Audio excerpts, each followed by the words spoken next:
Salut à tous, j'espère que vous allez bien, c'est Romain et on se retrouve aujourd'hui pour débriefer ce Rennes PSG, évidemment dans l'entre-deux matchs de Ligue des Champions, donc assez peu d'attente, du gros turnover et un match qui, sur le papier, n'avait pas grand intérêt. Au final, il y a eu de la part des Rennais une adversité proposée très intéressante et qui, je pense, nous a permis de se préparer à ce qui nous attend à Anfield mardi. Habib Beye est un bon entraîneur parce que, en fait, je voulais absolument gagner ce match juste pour gagner Habib Beye, qui faisait les leçons sur les plateaux de Canal+, et qui, maintenant qu'il est entraîneur, est confronté à la dure réalité. Tu manges ton 4-1. Après, le score est vraiment pas en relation avec ce qui s'est passé, notamment la deuxième mi-temps. Que tu gagnes 3-1, la deuxième mi-temps, qui est une des pires mi-temps de la saison du PSG, c'est vraiment bien payé. Voilà, ils ont aussi pas eu beaucoup de chance avec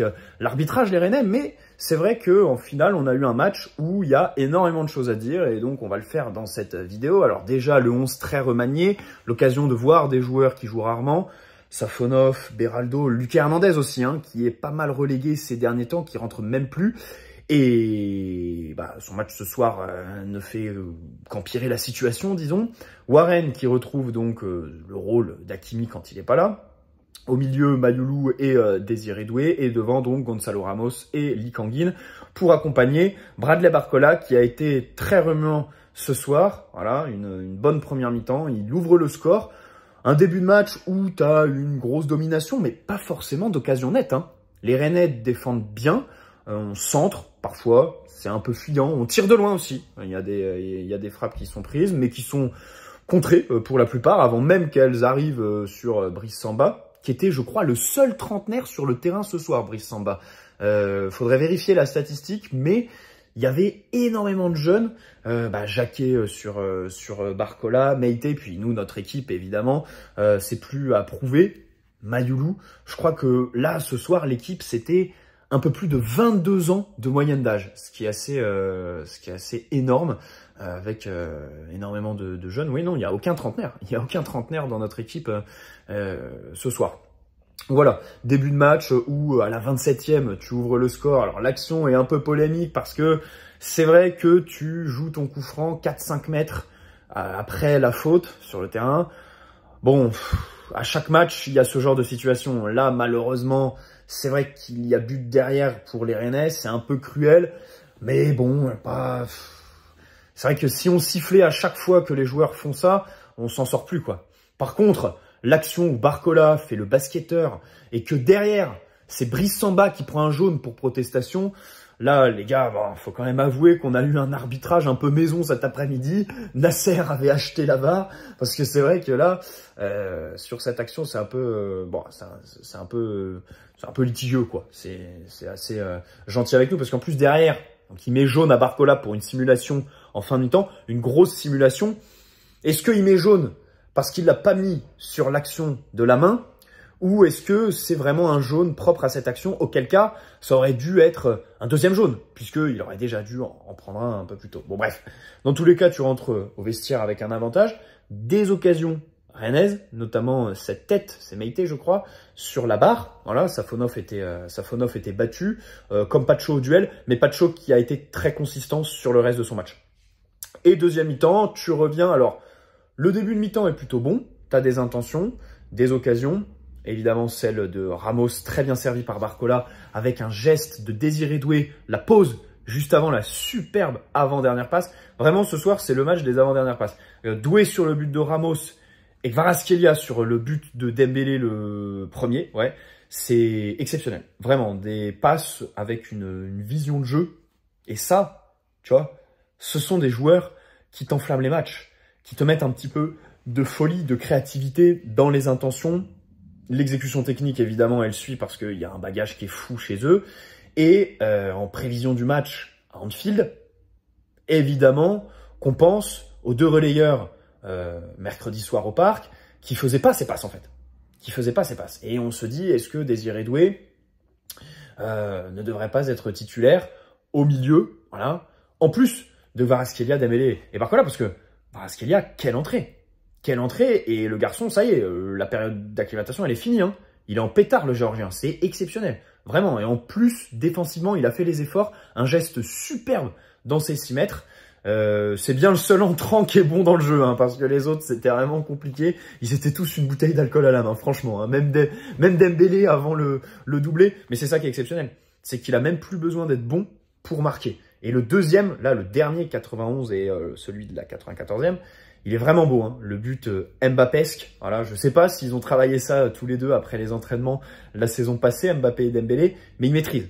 Ils maîtrisent. On l'a déjà vu faire ça sur le même côté contre Brest et ce soir encore. C'est assez différent parce que c'est pas après un rush, hein, c'est plus voilà, une passe de Vitinha après une fixation dans la surface de l'autre côté de Désiré Doué, mais c'est vraiment un beau but.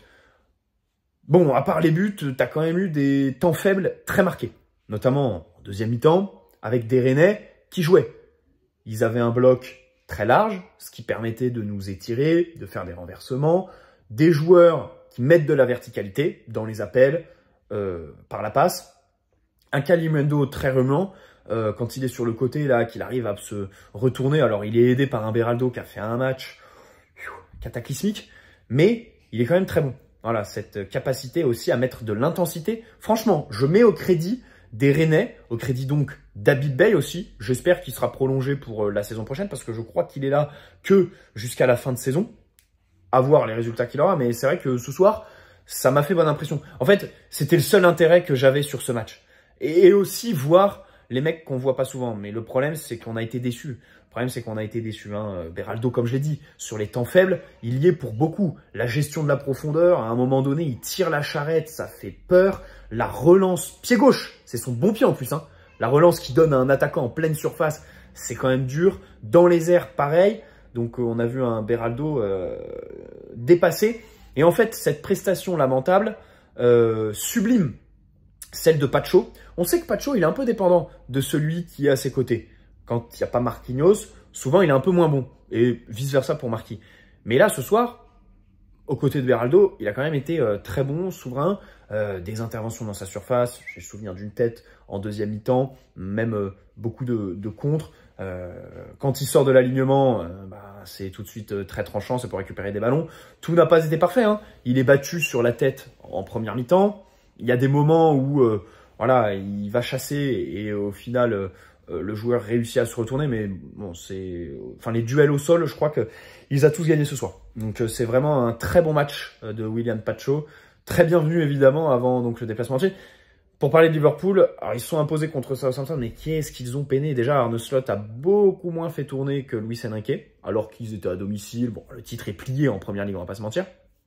Et au final, Southampton a même ouvert le score sur une bourde entre Van Dijk et Alisson. Les deux qui étaient énormes au parc cette semaine. Ça rajoute encore plus de somme sur ce match de con. Mais vraiment, il n'y a pas d'autre mot, il n'y a pas d'autre analyse à poser sur ce qui s'est passé. Et évidemment, on espère que mardi, on sera réaliste. Alors, Dembélé, du coup, quand il rentre, évidemment, en fait, moi j'ai l'impression que quand tu mets Dembélé sur le banc, il déconnecte, en fait. Voilà, il pense plus au match et du coup, quand il rentre, il a vraiment besoin d'un gros temps d'adaptation durant lequel il va faire n'importe quoi avant d'être bon. Et là, comme il est rentré tôt, du coup, au bout de 25 minutes, ça y est, il s'est réveillé et il a mis ses 2 buts. Donc ça fait plaisir parce qu'avant les 2 buts, il y a un giga raté sur une passe de Kvaratskhelia. Et à ce moment-là, je me dis, c'est pas possible, il retombe dans ses travers, il va nous vendre mardi soir. Bon, au final, il a mis ses 2. Oh, il y a un tapin évidemment, mais qui est quand même une très très belle action avec l'appel d'Achraf. Achraf et Kvara, c'est les 2 entrants qui m'ont fait la meilleure impression, je trouve, sur les titulaires. Parce que, en fait, en deuxième mi-temps, quand Rennes commence à mettre de l'intensité, à se créer des occasions, se rapprocher de notre surface et vraiment nous mettre dans le mal, je me dis, c'est un bon test pour Anfield. Parce que Liverpool, évidemment qu'ils vont pas être comme mercredi au parc, recroquevillés dans leur surface, tu vois. Donc, bon, je me suis dit, ça peut être quelque chose d'intéressant ce match finalement, mais il y avait que des remplaçants en fait sur le terrain. Donc, je me suis dit, bon, en fait, les mecs ils sont là, mais ils seront pas là mardi. Et Luis Enrique a fait son coaching très tôt. Il a voulu donner du temps de jeu à tout le monde. Pas de blessure, ça encore. À un moment du match, j'y ai pensé. Bah, alors, Doué, bon, à la fin, il se couche. Est-ce que c'est des crampes? Je sais pas. Mais c'est vrai qu'on ne sait plus ce qu'est une blessure dans le football. Vraiment, c'est assez exceptionnel. Donc ça fait plaisir. Enfin, il y a eu celle de Warren et encore une fois ce soir, bon, c'est assez brouillon Warren, hein. C'est assez moyen. On va voir s'il sera titu mardi soir, mais j'en suis même pas sûr. J'en suis même pas sûr parce que c'est vrai que pas très tranchant, pas beaucoup de situations où il se montre, que ce soit offensivement par la passe et puis défensivement, la gestion de la profondeur c'est compliqué, hein. Quand tu es proche de ton but, tu peines à défendre. Après, bon, c'est vrai qu'il était sur le côté avec Beraldo, donc bien sûr, ça n'arrangeait pas. Quelque chose qui m'a pas trop plu, c'est quand j'ai vu Neves titulaire. Je me suis dit, c'est typiquement le genre de joueur qu'il faut pas titulariser sur ces matchs de transition un peu, parce que c'est quelqu'un qui se canalise pas, qui compte pas ses efforts, et donc si tu fais que de le faire enchaîner, je pense qu'à la fin, il risque d'être éreinté, au moins fatigué musculairement. Peut-être pas une blessure, mais bon, au final, il fait son match, hein, évidemment, comme tout le temps lorsqu'il est sur le terrain. Mais voilà, c'est vrai que bon, Vitinha est un joueur qui sait beaucoup plus s'économiser. D'ailleurs, on l'a vu sur son entrée qui est pas mal. Il y a une passe D quand même. Il y a une passe D sur le but de Dembélé. Mais après, il y a une perte de balle. Alors après, la passe de Mendes, elle est un peu compliquée. Oh, l'entrée de Nuno Mendes. Le mec était complètement désintéressé de ce qui se passait sur le terrain. Mais vraiment, hein, défensivement, l'action où Blas, il le reprend là le long de la ligne de corner, hein, c'est aberrant, c'est aberrant. Les prises dans le dos et tout ça. Ouais, ça a été compliqué, Nuno, ce soir. J'espère qu'il va pas retomber dans ses travers. Hein, après le but de... La titularisation de Safonov. Alors, sur le but de Rennes, c'est vrai que j'ai oublié le but de Rennes qu'on prend encore sur un corner. Ça étonne qui? Plus personne. De la tête en plus, avec une remise de la tête juste avant. Écoutez, c'est classico-classique quand tu es supporter parisien. Heureusement, Liverpool, c'est pas trop leur point fort, les corners. C'est vrai que on les a pas trop vus. Alors, mercredi, si, ils en ont un ou deux, je crois. Mais ça donne rien. Je crois qu'il y en a un qui va second poteau, qui est assez dangereux. Mais sinon, bon, c'est pas Arsenal, quoi. C'est pas Arsenal, Liverpool. Mais c'est vrai qu'on est toujours en très grande difficulté quand il faut défendre. Et pourtant, bon, t'avais pas de choses sur le terrain. T'avais aussi João Neves. Je crois que sur le corner, il y a une petite responsabilité de Warren. Hein. Et je me souviens de but d'Andersen, si je dis pas de bêtises, contre le Barça l'année dernière en Ligue des Champions. C'est vrai que Warren, les marquages, à chaque fois quand il est latéral, c'est un peu... Bon, c'est Koussi-Kossa, disons. Voilà. Donc c'est vrai que tout ça est compliqué. Bon, que voulez-vous, il faut y travailler. Safonov, la responsabilité, sachant que c'est tiré premier poteau, qu'il y a une déviation et tout ça, bon, il se passe quand même pas mal de choses. Après, il fait 2 arrêts qu'il faut sur l'espèce de frappe où il met la main tout de suite, et puis la lourde frappe sur lui qu'il boxe direct en fin de match. À la relance, bon, pas grand chose à signaler de son match. Est-ce que c'était du turnover ou une mise sous pression de Donnarumma ou une titularisation pour prendre du rythme en vue d'une autre contre Liverpool mardi? Bon, je sais pas, j'irai peut-être pas jusque là parce que du coup Liverpool mercredi nous ont prouvé que en fait ils viennent pas nous chercher. Or, Luis Enrique a expliqué les titularisations de Safonov en nous disant c'est parce qu'il y a du pressing. En gros, il le trouve meilleur que Donnarumma face aux équipes qui viennent te chercher haut. Et bon, Liverpool n'a pas été cette équipe cette semaine, donc je ne vois pas trop pourquoi il serait titulaire la prochaine. Bref. Mais bon, il a fait son match. Même si, bon, il est un peu battu sur la tête. Après, il y a la frappe croisée, mais il met bien le pied. Je pense que même si elle est titulaire, même si elle est cadrée, la frappe, je pense qu'il va pas la chercher. Voilà. Au milieu aussi, revenons sur les prestations de Mayoulou et Désiré Doué. Mayoulou qui fait un bon début de match, hein, très remuant, la capacité à se déplacer avec ballon, hein, même la conservation. C'est dommage qu'il soit frêle. Tu vois, c'est le genre de joueur, mais tu sais très bien que tu peux pas discuter une titularisation en Ligue des Champions cette saison, tu vois, par exemple. Parce qu'il répondrait pas physiquement. Il n'a pas le coffre. Et par contre, dans 2-3 ans, Bon, ça peut être un vrai atout parce que sur le match de mardi soir du coup contre Liverpool, c'est vrai que j'y ai pensé en fait. Hein. Je me suis dit quelqu'un qui est capable de se projeter comme ça, de faire les appels et puis surtout dans la surface, la capacité un peu à conserver le ballon, il se crée des occasions aussi. Hein. Il a une occasion nette à un moment donné en deuxième mi-temps avec un très bel arrêt de Brice Samba. Donc vraiment, ce petit Mayulu qui était pas trop annoncé. C'est assez dingue ce qu'il vit, quoi. Parce que c'est vrai que cet été, moi, je le voyais un peu condamné avec la signature de Désiré Doué. Et au final, il y a eu Doué, il y a eu Kvaratskhelia entre-temps. Et il est toujours là, il est titulaire au milieu. Donc ça fait vraiment plaisir. Bon, Doué qui donne une passe D pour Barcola, du coup, sur le premier but. Qui est très remuant, hein, bien sûr, voilà. Après, c'est vrai que parfois, il en fait un peu trop. Je sais, c'est un match que je peine à juger chez Désiré Doué. Par contre, Ramos, la théorie du remplaçant très bon, titulaire très mauvais, elle se confirme de jour en jour. Alors, il marque sur un beau centre de Barcola qui fait le gros du travail, disons. Mais sur le reste, bah, il est un peu à contre-courant, quoi. Peut-être qu'il a besoin de rythme, hein, parce qu'il joue un peu moins ces derniers temps, c'est vrai.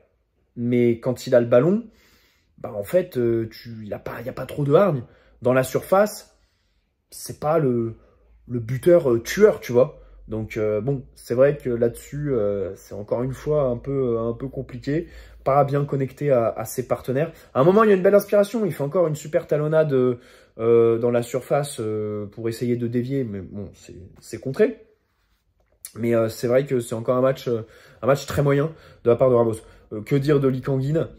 Bon, alors, déjà que lorsqu'il jouait beaucoup, il était assez insipide. Là, il a en plus, pour lui, de ne plus avoir de rythme. Bon, ça donne des prestations un peu compliquées, hein, comme celle de ce soir. Alors, il prend une frappe à un moment donné qui est dangereuse, hein, avec un rebond et derrière Ramos qui loupe complètement, même si elle arrive vite sur lui. Mais c'est vrai que, bon, Lee Kang-in, non. Bon, après, il était encore recroquevillé dans son aile droite. C'est vrai que, pour le coup, les postes changent beaucoup hein, entre les joueurs, machin. Mais Lee, quand il est titulaire ailier droit, c'est vrai qu'il a pas trop le droit, en fait, de venir dans l'axe, demi-espace, relayeur. Non, vraiment, il reste, il fixe, il étire le bloc adverse. Et au final, bon, ça donne des matchs où t'as pas grand-chose à dire, quoi. T'as pas grand-chose à dire. Bon, Beraldo, comme j'ai dit, c'est un match très compliqué. Lucas, c'est pareil. Alors, par contre, il n'y a pas péno hein, sur le truc que Joss et Bravo. Oh là là, j'ai passé mon samedi après-midi avec Christophe Joss et Bravo. Je cherchais le match, j'ouvre DAZN. Je trouve pas, je vais sur Canal. Sur Canal, il y avait autre chose. Je me dis, mais c'est où en fait? Et je me suis souvenu que Bean avait un match par journée. Et oh punaise, j'arrive et voilà. Et voilà le duo d'alcooliques. Mais bon, ce soir, ils ont pas dit trop de dingueries. Il n'y a rien qui a retenu mon attention, disons. Mais bon, toujours aucune plus-value, évidemment, à les avoir comme commentateurs. C'est absolument incroyable de les voir après toutes ces années d'incompétence, encore là, fidèles au poste, et toujours aussi nuls, toujours aussi exécrables. Mais c'est pas grave, c'est la passion. C'est la passion qui parle quand tu passes ton samedi avec eux. Bref. Barcola, j'ai dit, hein, remuant, voilà, on est revenu aussi sur ses actions un petit peu litigieuses.